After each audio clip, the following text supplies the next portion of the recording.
Ayan ang ating finished product na sinigang na bangus, guys. Look at that. Ang sarap-sarap ng ating ulam today for lunch. O, diba guys? Mayroon tayong sinigang na bangus. O, look at that. Ayan, ang ating nabiling bangus sa palengke. O, diba? Bumili tayo ng ating uulamin, guys. Ayan, hugasan na natin siya. O, diba guys? Ayan ang ating bangus. Look at that. Pa-share naman ang ating video, guys. O, diba? Ayan na, ilagay na natin ang ating bangus sa ating lalagyan. At kinuha pa natin yung dugo niyan sa gitna, guys. Kasi para mawala yung langsa ng bangus. O, diba?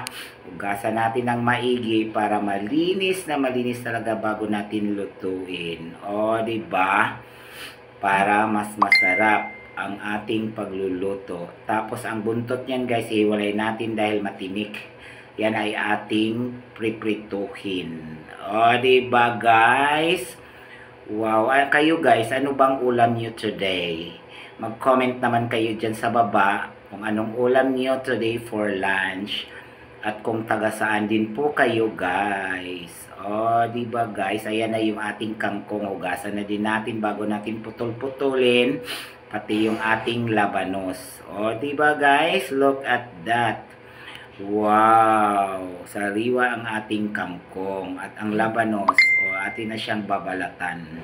Ayan, balat lang tayo dyan, guys. Ay, may sira pala yung binili nating labanos, guys. Okay lang yan, guys. Konti lang naman yung sira. O, diba? Atin nang gagayatin ang ating labanos ng paislant lang, guys. Para sa ating pangdagdag na rin na gulay sa ating lutuing sinigang na bangus. O, diba masarap yung labanos, guys, kahit hilaw kakainin natin. Pero kung hilaw kakainin natin yan, guys, ay medyo maanghang-anghang. Parang wasabi yan. Yan, isunod natin ang ating kangkong. Yung kaputol ng kangkong, guys, atin yang itanim. Tapos, ayan, putol-putulin na rin natin siya. Oh, look at that, guys. Ang sarap. Ayan, kukuha tayo ng sili at kamati sa labas, guys. Ayan, kumuha na tayo ng sili. Dahil wala tayong sili. At saka mayroon din tayong kamati sa hardin. Kumuha lang tayo ng dalawa, guys. Ayan, tapos na natin hugasan ang ating bangus. Ayan na rin ang labanos, nahiwa na rin natin. Ayan ang kangkong, nagayat na rin natin, guys. Ayan ang sili at saka kamatis at saka sibuyas. Ayan ang ating pangsahog sa ating bangus. Ayan, maglagay na tayo ng tubig. O, diba? Ayan, ayan na yung tubig, guys. Ayan na yung sili, ayan na yung kamatis, ayan na yung sibuyas. O, look at that. Dahil mag-umpisa na tayong magluto ng ating sinigang na bangus. O, diba guys?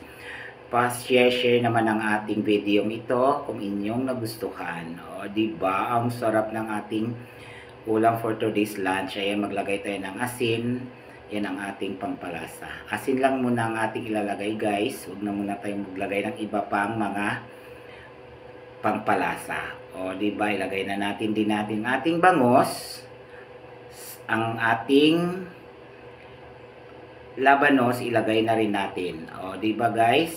Sa ating bangus. Ayan na yung kangkong, nilagay na rin natin. O, diba? Ang sarap-sarap ng ating sinigang na magbangus. Dahil kulo na siya, nilagay na natin ang ating kangkong. Don't forget to follow, like, and share, guys. Follow for more. O, diba? Ang sarap-sarap na ng ating, ayan na, luto na ang ating sinigang na bangus dahil lumiit na ang kangkong. O, diba guys, ang sarap-sarap na kulong-kulo na siya, guys. Look at that. Wow, ang sarap ng ating bangus. Oh.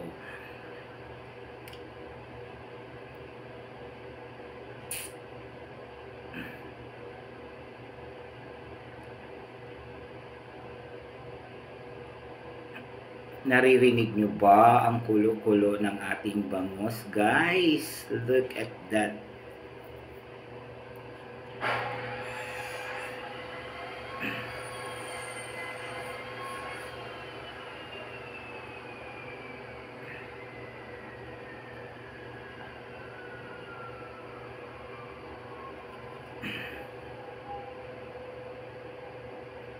So, ayan ang ating finished product sa ating tinolang bangus o sinigang na bangus. O, diba? Ang sarap-sarap. Don't forget to follow, like, and share, guys. I love you all.